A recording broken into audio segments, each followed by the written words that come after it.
Welcome to the Raven Roundup, your go-to podcast for all things sports at Royal Oak High School. I'm your host, Sam Klonke. And I'm your co-host, Ben Machiniak. Join us as we dive into the exhilarating world of Royal Oak High School sports, where we cover all of the amazing teams. That's right, Ben. Whether you're a dedicated fan cheering from the stands or a player on the field, this podcast is your backstage pass to latest updates, game highlights, and interviews with incredible Raven athletes and coaches. Well, welcome to episode 4 of the Raven Roundup. Me and Ben are festive for Christmas. How you doing, Ben? I'm good. How are you? Got my Santa hat on, Christmas tie. I'm ready. Great. It's 1 week until break, and we are ready to chill out and have a good time. What are you doing over break? Over break, I will probably spend time with my sister. She's back from college. Okay. I have some family coming in from Colorado, so I'll get to spend time with my uncle there, and it'll be great. That's awesome. Yeah, we're gonna have a great time with family too. Maybe go. We're going to Florida, so we're going to Florida. Wow. We're having some fun with that too. That'll be great. And it's gonna be great. It's a great time. Relax. But then we come back. We have midterms. I wish we had midterms right before. Yeah, like maybe this week. Yeah, this week. I'd rather stress this week than have to stress over it over break. Exactly. And then come back. We got a little 1 bit of week. break, We got one week. Yeah, but then it's then we're midterm. back. So whatever. Well, it's all right. We'll figure it out. We'll study hard. So earlier today, I got to talk to Coach Palazzolo. Yes, you did. And it was a great talk about the wrestling team. Yeah. He's the head coach of the wrestling team. So let's give a listen. Tell me a little about your background with wrestling, both playing and coaching. I started wrestling in 6th or 5th grade. I did it all through high school. Didn't wrestle in college. I stopped playing football in 2006. So I played at Wayne State. So I stopped playing football in 2006. And that same year, I got hired as a middle school wrestling coach. So that was 2006. So I started doing middle school wrestling from 2006 to 2010. And then I got a teaching job, and I couldn't coach anymore because I was working in elementary. And then I reffed wrestling from 2010, 2014. And then I got an assistant coaching job with a buddy of mine at Grosse Pointe North, so I was an assistant coach over there. And then I didn't do anything with wrestling for a little bit, and then I became the ROMS wrestling coach, and that was in like 2018, and that just kind of started the way to where I'm at now. Yeah. How long have you been coaching here at ROHS? This is my 5th year. Has there been a favorite coaching moment so far that you've had, or that stands out to you? Achievement that stands out to you? The achievement, the thing that stands out the most is basically we've won a couple of league titles, and we won a district title last year. We had the goal of going to team states, but that we fell short on that. The one thing I'm probably most proud of is just where the program was to what it is now, to where it's an actual functional team. Before it wasn't. There was 7, 8 kids, and there was no team about it. There was no team chemistry, but that's kind of what I've tried to instill. And reflecting on last year's OAA White League Championship and district title, could you describe the emotions and significance behind winning that title? I don't show tons of emotion. I mean, obviously I'm happy and everything, and I'm glad that it's, we chalked another one up, but it's not like I'm the type of person to where, okay, we got this, cool, what's next? And that's, so we celebrated for a minute, but, at that point, that was not our goal. Our goal was to get to team states. So it was cool that it happened, league title and everything, but that was not the goal. And a lot of key players left, graduated last year in 2023. Yep. Which seniors have shown notable progress or assumed leadership roles this season so far? Liam Pattison has stepped up quite a bit. He's the name that Robbie and Grady were. They were always there. We named them. Grady has given a lot to this sport. Even at the sacrifice of his own well-being for his body. So I give that kid a ton of credit. He's a tough kid. But for the most part, really the one that really sticks out is Liam. Liam's been a real huge leader. He's just there. He's there for the younger kids. Trying to bring them on, especially if a kid's like running and they're not. You can definitely tell in a wrestling room who wants to quit and who just wants to stop. And Liam the older guys, and they didn't understand this when they were younger. But what they didn't realize was if you can stick with it and you can get those younger kids to stick with it, good things will happen It doesn't happen fast, but good things will happen. Yeah, and what are your team expectations, main expectations, and goals for the season? Obviously, you want to go to team state. It's still the same thing. Yeah. We still have a shot. So the way that typically that everything is drawn up, so in Division I, you'll have your individual districts, which there'll be about 15 or 16 teams in each one. It's real similar for basketball and stuff like that. And basically, in order to go to states, you have to be the best team. And in team competition, there's individual competition and team competition. Mm-hmm. They are scored completely differently. So you need, in team competition, out of your individual district, you have to be the best team there. Mm-hmm. So in order to go on. So that's still the goal. The expectation has literally just always been be a teammate, and just what does that sense of that word mean? Mm-hmm. It's real general. It's extremely vague. If there's any, I haven't gotten to the point to where there's been a behavior that I needed to correct in order to maintain the integrity of the team, if that makes any sense. Thank you so much for coming on, Coach, and I really appreciate it. Thanks for having me, Sam. I appreciate it. Thank you. All right. Well, thank you, Coach Palazzolo. The boys swim and dive team. The boys swim and dive team beat Berkeley last Wednesday with the final score of 105-70. Wow. Congrats. Beating Berkeley once again. Yeah. We talked about it a couple episodes ago, how much it means for us to beat our rival Berkeley. So much. And it's everything. Man, I'm getting fired up. I can't tell if it's just my head's hot from this Santa hat, but I'm getting fired up about that. I mean, we beat Berkeley. So the man of the meet was Nolan Kaiser. Kaiser had 4 first-place finishes in the 200 free, 100 free, 200 and 400 free relays. He also had a drop of 4.45 seconds in the 200 free and 1.35 second drop in the 100 free. Great job, Nolan. Ben, who was the man of the week? Man of the week goes to freshman Aaron Hildenbrandt. Aaron is the man of the week because he shows up every day and works hard to improve in everything he competes in. All right. He also had a 6.31 second drop in the 50 free and a 12.25 second drop in the 100 free. Wow. Good job, Aaron. Great job, Aaron. The boys swim and dive next meet is their, what is their next meet? I'm pretty sure it's the alumni meet. Yeah. And it's on December 27th at 5:30 p.m. So that's going to be fun. Yeah. So bowling, girls and boys bowling, what do they got this week, Ben? There are 2 away matches for the bowling teams this week. The first one is Tuesday the 19th against Athens at Escape Lanes, and the other one will be on Thursday the 21st against Southfield at Plum Hollow Lanes. All right, nice. Both matches are at 3:30 p.m., and good luck to both of the bowling teams, girls and boys.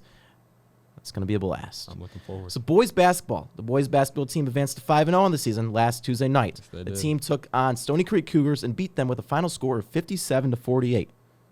This was their first league game of the season and league win of the season. That's so huge.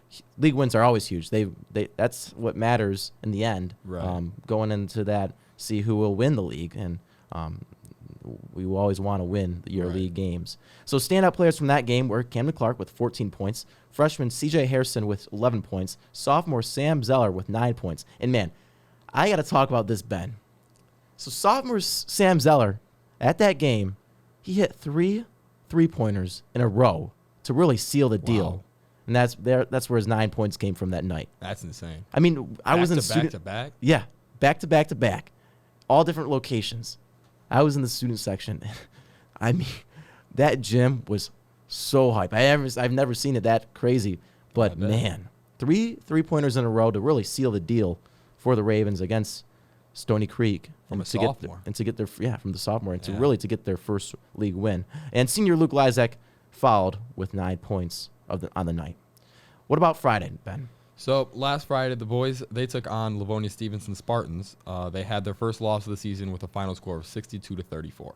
Their next game is against Ferndale University on Tuesday. They also have a game on Thursday against Oxford and Friday against Bishop Foley. All of these games are away. So good luck, guys. And man, let's talk about that Foley game coming up. Oh my gosh, that is this is a game that I circle on my calendar every year because Me too. The like Foley Berkeley, game. It's Foley and Berkeley. I don't know. The Foley basketball game. This is a hot take. It might be better.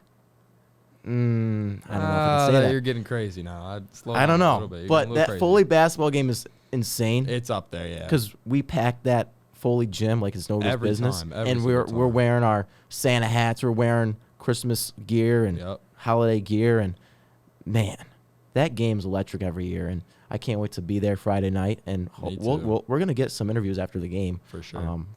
Girls basketball, last Wednesday the team took on one of their biggest rivals, the Shrine Knights. That's their battle between the two Royal Oak varsity teams, and it's always a great one. They ended up beating Shrine with the final score of 50-24. So wow, Destroyed them. 26 points. Sam talked to leading scorer junior Maddie Lawrence with 13 points in the night after the game. So let's take a listen. Feeling really good. I feel like we prepared really well, and we came out with a good win. And what did you do before the game to prepare? I made sure to go over my playbook and listen to my playlist to get hype. All right, thank you very much. Other standout players from the night include Megan Hahn with 7 points and 2 blocks, Hannah Saunders with 7 points, Emmy Walden with 6 points and 5 rebounds, and Lydia Dickens with 6 points. Great from all of them. Yeah. Ben also got to talk to Coach Zapata after the game. Here's what he had to say. 50-24 victory here over the Shrine Knights. What did you guys do to prepare for this? Yeah, so I mean, again, it's always kind of special. You're playing the other school that has a varsity team in Royal Oak. So I think from a motivation standpoint, like our girls were pretty excited about the opportunity. First game of the season, we did not shoot the ball very well. We didn't shoot it great tonight, but we really have been focusing on finishing, getting better at that. So it's a process. And then, yeah, big picture. We're working every single day just to be a little bit better. On our defensive matchups, saw we threw a little bit of a trap in there that we've been working on. And I thought we shared the ball. We saw a lot of zone tonight, so we worked on some things in practice to be able to attack a zone. We thought we'd see zone tonight, too. All right, now that you're 2-0, what are you guys going to do to keep this win streak alive? Yeah, so we have big game Friday night. We're playing Livonia Stevenson. They're 3-0. It's part of this KLAA OAA challenge. We had a one-day turnaround, so the girls know like how important practice is. We're going to show up and keep working hard. One practice, get to play, and the season now is in full swing.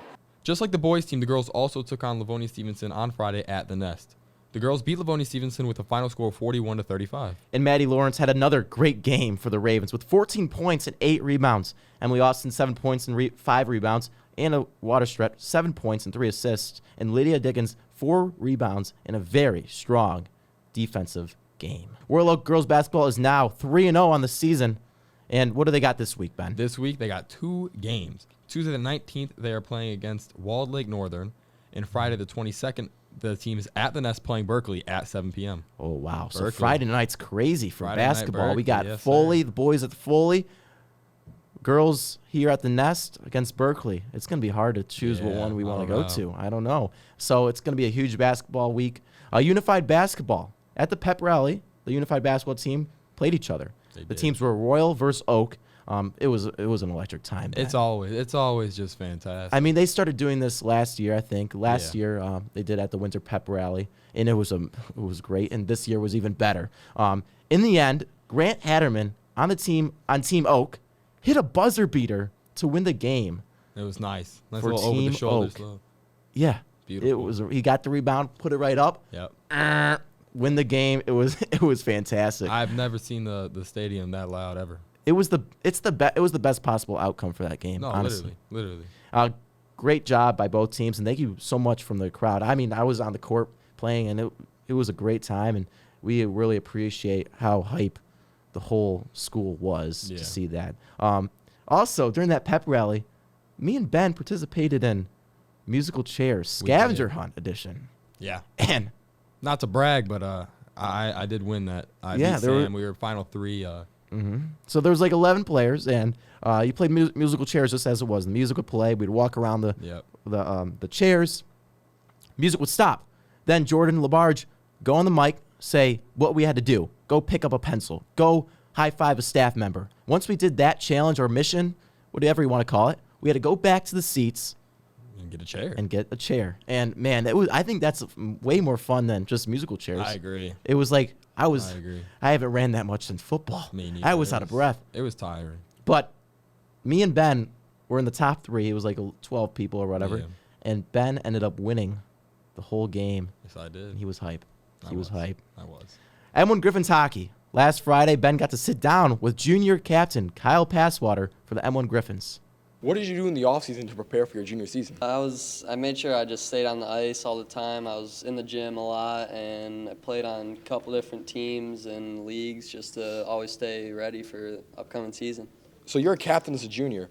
Talk about what you did to earn that position. I just made sure I always brought the energy and always stayed close to all my teammates because I knew what I needed to do to get that position. So it's honestly great. I mean, I know I got the respect of my teammates, and it's really what it's all about. As a captain, what specific strategies or tactics do you employ so you guys can be successful? Just make sure it's always positive energy, either on and off the ice. I just make sure everyone's just close as a team and we're just like a family. We have team dinners every Sunday, and then the past 2 weeks ago we went to a Red Wings game as a team, so we're always hanging out with each other. It's always great food, so can't go wrong there. So the M1 Griffins are a conjoined team between Royal Oak, Berkeley, and Ferndale. Talk about what it's like to be conjoined with your biggest rival, the Berkeley Bears. I mean, I know to other people at Royal Oak, they might think it would be really awkward, but honestly, I think we all get together really well. I mean, team chemistry's there. We're all really good friends. I hang out with Berkeley kids just as much as Royal Oak kids. So 6-0 on the season. What factors do you believe you have contributed to your team's undefeated record so far? I think, when we're down in games, I try and just keep the energy up for the whole team. I try and keep everyone positive, just make sure everyone just knows that we can win the game. Every shift I have, I just give it my all out there because I know all the seniors that are on the team, this is their last year, so I know we got to make this season count for them. So I just give it up my all every shift. I know we have the talent to win every single game we play in, so that's kind of the mentality that we carry into every game. Even if we're down or up, we just have that winner's mentality. In what ways have you seen individual players or the team as a whole grow since the beginning of the season? Some of the young guys on the team, I love seeing them grow. They're just coming in from maybe playing travel, so high school, it's a different world. So seeing them develop and their game's just getting way better with the competition, it's just awesome to see. High school hockey, I'd say it's way more physical. I play travel in the off season, but I think it's way more competitive because you're actually playing for something. So our first goal is to win the OAA Red, and then our main goal that we got circled is to beat Catholic Central since we lost to them last year in playoffs. We're just gonna take it game by game and step by step, but we know we have the talent and we know we have what it takes. We got the coaching, we got the goaltending, we got everything, so we know what we're capable of. All right, so now we're going to move on to our Fast Five. I'm going to fire off 5 fast questions. You give me the first thing that comes to mind, all right? Okay. Who's your favorite hockey player? Patrick Kane. Chipotle or Qdoba? Chipotle. If you were on a deserted island, what are 3 things you'd bring with you? Water, pizza, and my phone. Interesting, all right. What's your favorite Christmas movie? Elf. Okay, and your favorite video game? Fortnite. Great answer, great answer. Is there anything else you want to say to our listeners? Roll M1. After talking to Kyle, he headed over to his game against Liggett. The M1 Griffins lost their first game of the season with a final score of 4-3. RO players for that game were Logan Elam with a goal that tied the game up at 3 late in the third period, and Kyle Passwater had 2 points on the night.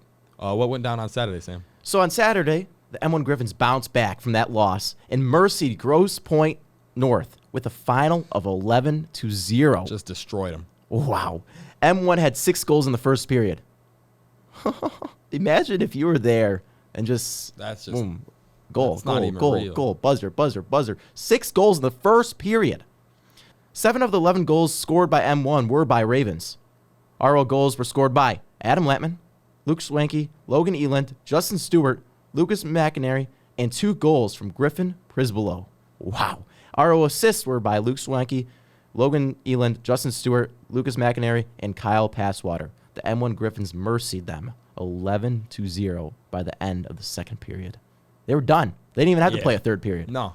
Kyle told me that the refs, they called it short because technically you're supposed to wait till the third to call it. Oh. But the refs, they just gave up. They were like, this game's over. Let's This just get out game, of here. they want to go home. 11-0. Yeah. What is there much to watch now? No. So M1 is now 7-1 on the season. Who do they play next, Ben? Next game is against Rochester United this Friday at 7:30 at John Lindell. Thank you for listening to the 4th episode of the Raven Roundup. We hope that we were able to supply you with all the Raven information that you needed, along with a great conversation with Coach Palazzolo and M1 Griffin captain Kyle Passwater. We will be back after break to record 5th episode on January 8th. We hope you all have a happy holiday and a great new year. Once again, thank you for listening and or watching the Raven Roundup as we round up all of the amazing Raven teams. I'm your host, Sam Klonke. And I'm your co-host, Ben Machini. And we will see you all next year on the Raven Roundup. But for now, remember that it's a great day to be a Raven. Stay safe.